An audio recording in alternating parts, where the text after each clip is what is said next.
waaw man Mor Mbengue laa tudd. nekk coordonnateur collectif taxawu Kayar. waaw suñu doxab ñaxtu tey dafa am lu ko jiitu. mooy depuis nga xamante ne fii nii ay terrain lañ ko daggoon. muy 1124 parcelles di ab lotissement. boo xamante ne ko gis nga kii tabax na ba dëkk am na ñoo xamante ne ñu ngi doon tabax. mais depuis usine bi démarré ba tey jii amatul kenn ko am possibilité wu ñëw tabax ndax lan xet gi nga xamante ne moom lay dégager.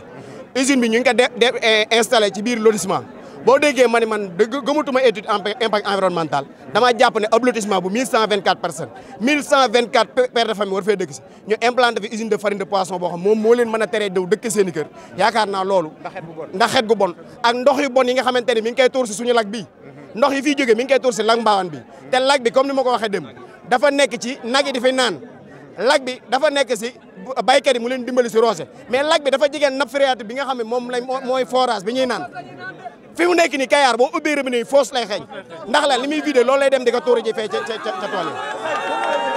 yi yemul foofu mu wëlbati ko waat nekkaat si biir dëkk bi di jaxase nit ñi dóorante bopp bis bu yàlla sax guddeeg bëccëg ba tey jii nii ñu jël ñenn su ñun doonoon suñuy camarade ñoo ëpp ñu courage téeméeri junni yoon nekk ay bañkat ñu jël leen dugal leen si kasa bi ndax lan dañoo contre usine bi ñu ñëw di leen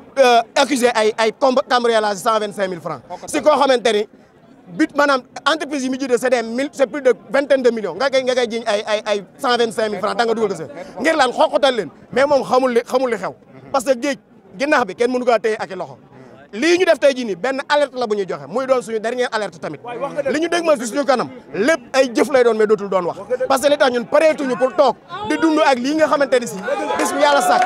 mu ñuy rey ndànk-ndànk saa bu ñu yeewoo mu ñuy gën a rey saa bu ñu yeewoo mu ñuy gën a rey te lii ñuy def ni ñu leeral ni président de la république yab nag yëg na ko parce que man le 27 juillet bii passé bokkoon naa si acteur de la pêche yi nga xam président de recevoir bi ñuy wax dañ doon wax si d'une manière globale ci li nga xamante ne mooy usine farine de poisson yi président de la bi ñuy wax si affaire odeur moom moo ni le cas de Kayar kon il est très bien informé kon président na jël ay responsabilités par rapport ak usine bii gënaluñu suñu bopp beneen des ministre de la pêche et de l'économie maritime fii la ñëw ñu bloqué ak mën a jox ko benn licence usine bii liggéey na lu ëpp 3 mois te amul licence lu illégal 3 mois muy liggéey amul licence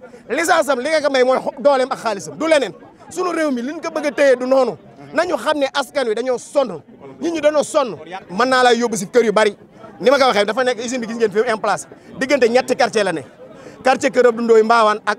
Kër Abdou Ndoye Njoxob ak cité yi ñii si cité yi tey woo fi demee am na ñu fi tuxu bees dañoo dem ba ñoom seen jëm moom mënut ñoo dund gu normal seeni doom yi ndaw yi dañ leen di yëkkati di leen jox ay garab ñu naan ke ngir mën a nelaw am na koo xamante ne mi ngi si biir marché bii sonn lool doomam fii la jaar traversé kese affaire bi dugg ko muy wàcc boobu ba léegi hôpital bu ne yóbbu na ko mën ñu kaa faj nit ñi dañoo mën a continuer si benn nit jël di ut alal di def si poosam di ñu jox feebar ñuy gën di feebar ñu continuer def noonu dañu doon alerte nag tey mais bëgg nañu autorité ñu jël seen responsabilité bu ñu ko jëlul ñun nañ ko jël de parce que am na lu yoon mais si réew mi lañ dëkk lii dafa def lu ñuy wax escroquerie parce que li tax ma wax loolu mooy jigéen ñi daf leen a wax lu dul dëgg wax ko góor ñi wax ko autorité monsieur le maire mi ngi ni toog taxaw sama ginnaaw la mu leen diggoon dara du si dëgg daf leen a waxoon dina jël ay plus de 800 emplois li fi employé matul 20 personnes ñi mu lor demal site de transformation des femmes lu ëpp 300 femmes ñoo fa doon liggéey soo fa demee tey ji la fa nekk matatul sax 20 femmes yu fay liggéey ndax la amatuñ produit loolu lépp mu jël ko beneen business Kayar ku leen xam-xam ne gestion de la ressource Kayar la fekk baax ñu dem a dem ba tey jii nii jënu sew léegi ay waa Kayar dañ koy jàpp di ko teera ndax lan moom bari naa moo koy jënd di ko produire suñu ëllëgee xale yi nag wala ñun dañoo war a seetaan mu ñëw jeexal ressource suñu alal dama ni na jóg autorité jël seen responsabilité. da ngeen di porter plainte. ñun fas yéene dem ci yoon pare nañ sax pour loolu d'abord loolu mën nañu ni procédure bi déclenché na dañuy dem ak moom justice yu wóolu nag suñu justice réew di ko bàyyi xel mais nag yoon la ñuy laaj de xam nañ bu yoon amee ñun dinañ am ndam yoon nag la ñuy laaj bu fekkee yoon amul nag dina fi jóg de. Mamadou Ba premier adjoint maire Kayar. ñun dañoo ñëw parce que li fi xew tey. borom usine bi ba mu ñëwee bëgg usine ñu daggal ko espace bi ñu jox ko municipalité li ko indil li ñuy à l'erreur mooy les waa environnement parce que ñoo indi étude impact environnemental bañ ko indee ñun si lañ sukkandiku ba jox ko autorisation biñ ko war a jox avis favorable biñ ko war a jox mais donc lépp loo xam ne diggee woon na ko ak askan wi wala diggee woon na ko ak municipalité bi amul lenn loo xam ne def na ko si te man première réunion bi ñu njëkk a def moom lañ defaloon réunion mu ni usine am du xeeñ du mas a xeeñ dernière génération la man maa ni ko usine bi bis bu demee ba xeeñ man maay bokk si ñi nga xam ne ñooy njëkk a ñëw si buntu usine ba taxaw ko dénoncé la te usine bi dootul liggéey donc li ma waxoon boobu moom laa réunion waat tey moom li mu waxoon usine bi du xeeñ usine bi day xeeñ bu nee usine bi jën lay xeeñ usine jën lañu yor usine jën moo nekk biir Kayar usine jën yi bis bu ñëwee ñu romb leen benn usine du si xeeñ moom usine am day xeeñ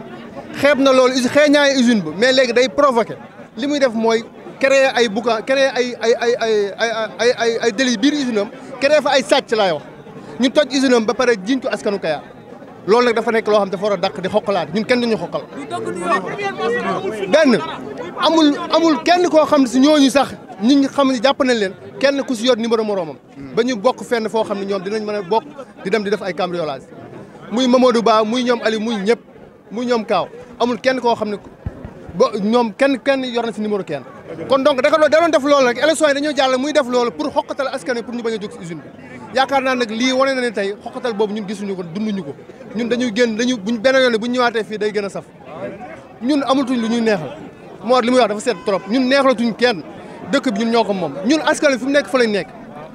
ñun ñoo waxoon démb ñun ñoo ko doon organiser ay conférence de presse man bokk naa ñi ko doon mobiliser parce que li mu waxoon ak li mu doon mbubboo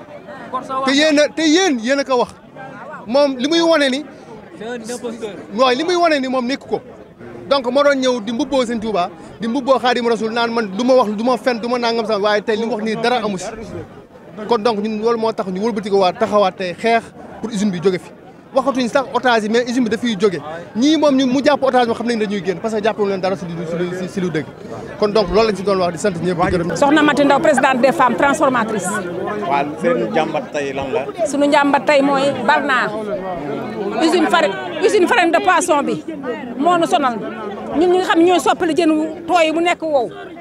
jën yu xam ne ku nekk ko soxla fii biir réew meeg bitim réew mënatu noo jot si jën wi ndax da suñu concurrence la ndax moom mooy suñu wujju li ñuy def lay def moo tax lu nar a liggéey mu jënd ko yóbbu même favoriser leen sax jën yu sew yi ñu tere fii ci Kayar pour ñu bañ koo jàpp sax favoriser leen ñu koy napp di ko indi ko jaay xam nga ne loolu doy na waar tax na ñun liggéeyatuñu waaw suñu génération future ñoom fu ñu jëm suñu doom yi ñu ñëw ak suñu sët yi ñëw ëllëg ñoom fan lañu jëm lan lañ fi fekk duñu fekk dara Barna sonal na nit ñi waxuma dara sax may day dégrader environnement bi day yàq li nga xam ne mooy wuruwaay alam bi da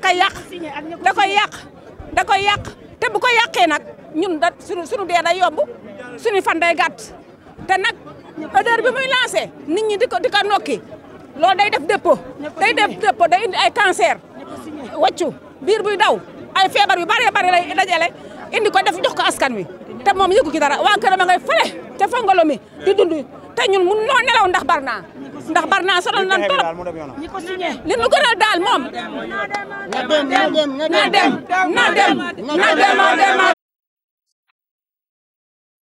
Oui, aujourd'hui, la population de Kayar est sortie manifester son mécontentement, son ras-le-bol par rapport à la situation qu'elle est en train de subir. Donc, en effet, une usine du nom de Barna, travaillant dans le domaine de production de farine et d'huile de poisson, est en train de dégrader l'environnement et notre cadre de vie. En effet, la population de Kayar ne peut pas cohabiter avec des déversements d'eau usée, mais aussi des émissions d'odeurs olfactives nauséabondes qui pèsent notre environnement. Pourtant, le collectif Taxawu Kayar avait alerté depuis longtemps par rapport à ces genres d'usines de farine de poisson, par rapport à leur danger sur la santé publique, sur le cadre de vie et l'environnement, mais aussi même sur le côté économique. Parce que les femmes transformatrices peinent à trouver cette ressource halieutique qui est le poisson. Donc elles contribuent à la raréfaction des ressources halieutiques. Mais aujourd'hui, nous sommes face à un danger public que constitue Barna, à travers ces émissions de fumée nauséabondes, mais aussi de déversement d'eau usée sur le sol kayarois. Et pourtant, le collectif avait alerté depuis 2018, lors de son implantation, car connaissant les risques et les dangers. Oui. Et au cours de ces dénonciations, beaucoup de nos camarades ont été emprisonnés, notamment Mamadou Ba. Et ça entre dans le cadre de l'intimidation. Nous en interpellons les autorités, leur dit que Kayar ne peut pas cohabiter avec cette situation et que nous exigeons la libération de nos camarades. Mais aussi, nous tenterons d'effectuer une action judiciaire pour réclamer nos droits. N'est-ce pas la Constitution qui nous garantit un environnement sain? N'est-ce pas le Code de l'environnement et le Code de l'hygiène? Donc nous allons ester en justice pour que justice soit faite et que ces genres d'usines ne prolifère plus au niveau du Sénégal.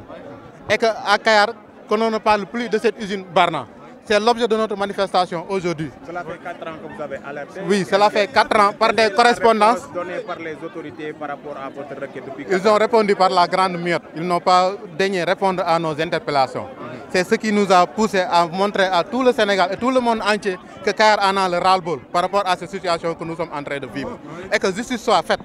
Et il faut que l'usine ferme, qu'elle dégage et qu'aucune autre installation de ce genre ne vienne ici menacer la quiétude de Kayar. Qui connaît Kayar, c'est que Kayar est un cadre de vie attirant, où il fait bon vivre. Donc on ne peut pas laisser une industrie venir perturber notre quiétude et menacer notre santé. C'est l'objet de notre manifestation. Des risques environnementaux, il y a également des risques sanitaires et des risques économiques. Il y a également une menace sur la ressource. Effectivement, parce que ça encourage la surpêche et aussi ça encourage une concurrence déloyale par rapport aux femmes transformatrices qui sont un moyen très important sur la chaîne de valeur de la pêche artisanale. Aujourd'hui, elles sont privées de leur matière première qui est le poisson. Donc toutes ces causes-là, si ajoutent les causes environnementales et de santé publique, nécessitent une fermeture très rapidement de ces genres d'installations. Au sortir de cette marche, qu'est-ce qui est prévu après? Donc, nous avons un plan d'action bien déterminé. Nous comptons saisir la justice pour que justice soit faite parce que nous sommes dans un état de droit et que nous réclamons justice et que tous les services concernés doivent faire ce qu'ils ont fait, c'est-à-dire venir faire les inspections nécessaires et arrêter cette bombe à retardement qui ne fait qu'anéantir la population. Vous êtes également accueilli par des chassideurs, qu'est-ce que ça vous fait? Voilà, ça entre dans la manipulation et dans le détournement de notre objectif. Notre objectif entre dans le cadre de sensibiliser et d'informer toute l'opinion par rapport à ce que nous sommes en train de vivre. Mais nous allons répondre avec lui devant la justice, parce que nous sommes dans un état de droit.